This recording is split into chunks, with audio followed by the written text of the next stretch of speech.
Okay, like this. For example, this is the sample which I have collected.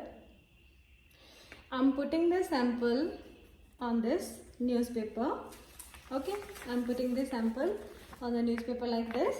I'm pressing the leaves so that we can look at them after drying easily. Then we have to put the second newspaper on it, but make sure the leaves are fully open. ਤੁਸੀਂ ਇਸ ਚੀਜ਼ ਦਾ ਪੂਰਾ ਧਿਆਨ ਰੱਖਣਾ ਕਿ ਜਿਹੜਾ ਤੁਹਾਡਾ sample ਆ ਉਹ ਪ੍ਰੋਪਰਲੀ ਸਪਰੈਡ ਹੋਇਆ ਆ ਸੋ ਦੈਟ ਆਫਟਰ ਡਰਾਇੰਗ ਤੁਸੀਂ ਉਹਦੇ ਪ੍ਰੋਪਰ ਪਾਰਟਸ ਦੇਖ ਸਕੋ।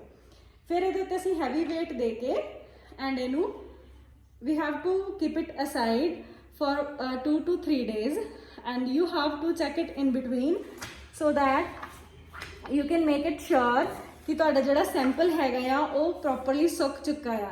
Okay, then next is third ਇਹਦਾ ਸਟੈਪ ਜਿਹੜਾ ਹੈਗਾ ਆ ਪ੍ਰੋਸੀਜਰ ਦੇ ਵਿੱਚ that is poisoning। poisoning ਕੀ ਹੁੰਦਾ ਆ? ਹੁਣ poisoning ਹੁੰਦਾ ਹੈ ਕਿ ਜਿਹੜੇ ਤੁਸੀਂ ਸੈਂਪਲ ਡਰਾਈ ਕੀਤੇ ਆ ਇਹਨਾਂ ਸੈਂਪਲਸ ਨੂੰ ਕੋਈ ਹੋਰ ਇਨਸੈਕਟ ਜਿਹੜਾ ਹੈਗਾ ਉਹ ਖਰਾਬ ਨਾ ਕਰੇ, ਕੋਈ ਕੀੜਾ ਨਾ ਲੱਗੇ, ਤੁਸੀਂ ਲੌਂਗ ਟਾਈਮ ਤੱਕ ਉਹਨੂੰ ਰੱਖ ਸਕੋ। ਤੇ ਉਹਦੇ ਲਈ ਕੀ ਕੀਤਾ ਜਾਂਦਾ ਹੈਗਾ ਆ, ਅਸੀਂ ਪੋਇਜ਼ਨਿੰਗ ਕਰਦੇ ਆ ਸੈਂਪਲਸ ਦੀ। ਐਂਡ ਪੋਇਜ਼ਨਿੰਗ ਦੇ ਵਿੱਚ ਅਸੀਂ ਮਰਕਿਊਰਿਕ ਕਲੋਰਾਈਡ ਐਂਡ DDT ਔਰ naphthalene balls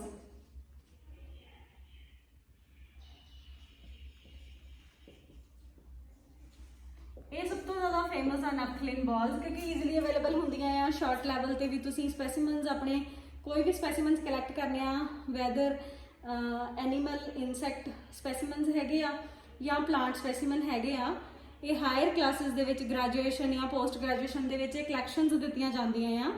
ਇਨਸੈਕਟ ਬਾਕਸ ਬਣਾਉਣਾ ਦਿੱਤਾ ਜਾਂਦਾ ਹੈ ਸਮਟਾਈਮ ਸਟੂਡੈਂਟਸ ਨੂੰ, ਸਮਟਾਈਮ ਹਰਬੇਰੀਆ ਬਣਾਉਣੇ ਦਿੱਤੇ ਜਾਂਦੇ ਆ। ਤਾਂ ਉਹਨਾਂ ਦੇ ਵਿੱਚ ਨੈਪਥਲਿਨ ਬਾਲਸ ਹੀ ਨੇ ਜਿਹੜੀਆਂ ਕਿ ਮੋਸਟ ਇਫੈਕਟਿਵਲੀ ਕੰਮ ਕਰਦੀਆਂ ਆ। ਐਂਡ ਇਹ ਸਾਨੂੰ ਬੜੇ ਆਰਾਮ ਨਾਲ ਮਾਰਕੀਟ 'ਚ ਮਿਲ ਜਾਂਦੀਆਂ ਆ। ਇਹਨਾਂ ਦਾ ਅਸੀਂ ਪਾਊਡਰ ਬਣਾ ਕੇ ਛੋਟੇ ਛੋਟੇ ਪਲਾਸਟਿਕ ਬੈਗਸ ਹੁੰਦੇ ਆ ਜਿਹੜੇ ਸੀਲਿੰਗ ਬੈਗਸ ਆ, ਉਹਨਾਂ ਦੇ ਵਿੱਚ ਪਾ ਕੇ ਅਸੀਂ ਉਹਨੂੰ ਸਟੈਪਲ ਕਰ ਸਕਦੇ ਹਾਂ ਆਪਣੀਆਂ ਸ਼ੀਟਸ ਦੇ ਨਾਲ, ਹਰਬੇਰੀਆ ਸ਼ੀਟਸ ਦੇ ਨਾਲ, ਜਾਂ ਵੈਦਰ ਤੁਸੀਂ ਇਨਸੈਕਟ ਕਲੈਕਸ਼ਨ ਬਾਕਸ ਬਣਾਇਆ ਆ ਉਹਦੇ ਵਿੱਚ ਐਸ ਸੱਚ ਰੱਖ ਸਕਦੇ ਹੋ। ਓਕੇ, ਦੈਨ ਪੋਇਜ਼ਨਿੰਗ ਹੋ ਗਈ। ਪੋਇਜ਼ਨਿੰਗ ਤੋਂ ਬਾਅਦ ਅਸੀਂ ਇਹਨੂੰ ਕਰਨਾ ਹੈਗਾ ਲੇਬਲ। 4th ਨੰਬਰ ਤੇ we have to label it.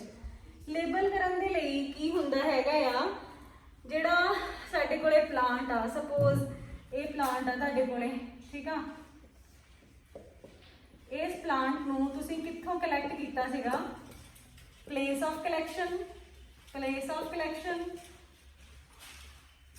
then date of collection, then ਉਹਦੀ ਪੂਰੀ ਕਲਾਸੀਫਿਕੇਸ਼ਨ। ਕਲਾਸੀਫਿਕੇਸ਼ਨ ਦੇ ਵਿੱਚ ਉਹਦਾ ਕਾਮਨ ਨੇਮ ਆਊਗਾ, ਕਾਮਨ ਨੇਮ ਆਊਗਾ,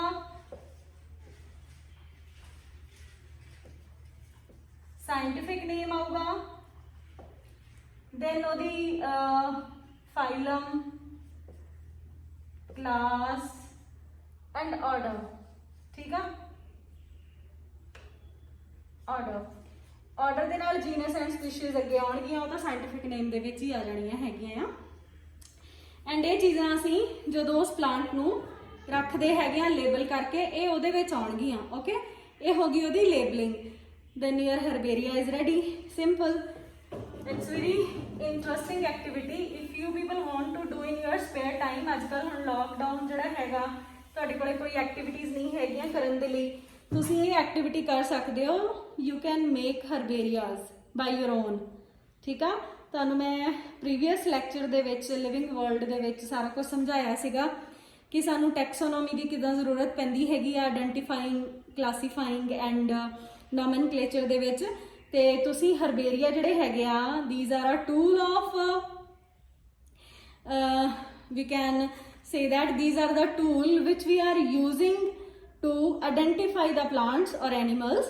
ठीक है, herbaria are basically for plants, not for animals. Okay, so next topic after herbarium are few examples. Okay, few examples, or we can say not exactly the examples, I was wrong by saying examples, not examples, but I would like to share few words with you people, like in situ. ਤੁਸੀਂ ਆਪਣੀ book ਦੇ ਵਿੱਚ ਬਾਰ-ਬਾਰ ਇਹ word ਪੜਿਆ ਹੋਗਾ, in situ, ex situ, then morphology, anatomy, then cytology, okay, then reproduction, and morphology, anatomy, cytology, reproduction, physiology, ये सारे words मैं already previous lecture ਦੇ ਵਿੱਚ ਸਮਝਾ ਚੁੱਕੀ ਹਾਂ ਕਿ ਇਹ ਕੀ ਹੁੰਦੇ ਹੈਗੇ। ਇੱਥੇ ਸਿਰਫ ਦੋ words new ਆ ਸਾਡੇ ਕੋਲੇ, in situ and ex situ। Basically ਇਹ ਵਰਡਸ ਆਪਾਂ ਉਦੋਂ ਯੂਜ਼ ਕਰਦੇ ਹਾਂ ਜਦੋਂ ਅਸੀਂ ਕਿਸੇ ਵੀ ਪਲਾਂਟ ਜਾਂ ਐਨੀਮਲ ਨੂੰ ਪ੍ਰੀਜ਼ਰਵ ਕਰਨਾ ਹੁੰਦਾ ਆ, ਉਹਨੂੰ ਕੰਜ਼ਰਵ ਕਰਨਾ ਹੁੰਦਾ, ਉਹਨੂੰ ਬਚਾਉਣਾ ਹੁੰਦਾ ਆ। ਤੇ ਇਨ ਸਿਟੂ ਹੁੰਦਾ ਹੈ ਨੈਚੁਰਲ ਕੰਡੀਸ਼ਨਸ। ਨੈਚੁਰਲ ਕੰਡੀਸ਼ਨ ਦੇ ਵਿੱਚ ਅਸੀਂ ਜਿਹੜਾ ਹੋਵੇ ਕੋਈ ਵੀ ਸਪੈਸੀਮਨ ਆ, weather that is plant ਸਪੈਸੀਮਨ, weather that is animal ਸਪੈਸੀਮਨ, ਅਸੀਂ ਉਹਨੂੰ ਇਨ ਸਿਟੂ ਮਤਲਬ ਨੈਚੁਰਲ ਕੰਡੀਸ਼ਨਸ ਦੇ ਕੇ ਪ੍ਰੀਜ਼ਰਵ ਕਰਦੇ ਹਾਂ, ਕੰਜ਼ਰਵ ਕਰਦੇ ਹਾਂ, ਬਚਾਉਂਦੇ ਹਾਂ।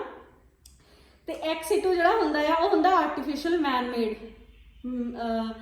ਸਿਚੁਏਸ਼ਨਸ ਔਰ ਮੈਨ ਮੇਡ ਏਰੀਆਜ਼। ਜਿੱਦਾਂ ਐਕਸ ਸਿਟੂ ਕੰਜ਼ਰਵੇਸ਼ਨ ਦੀ ਐਗਜ਼ਾਮਪਲ ਸਾਡੇ ਕੋਲੇ ਐਨੀਮਲਸ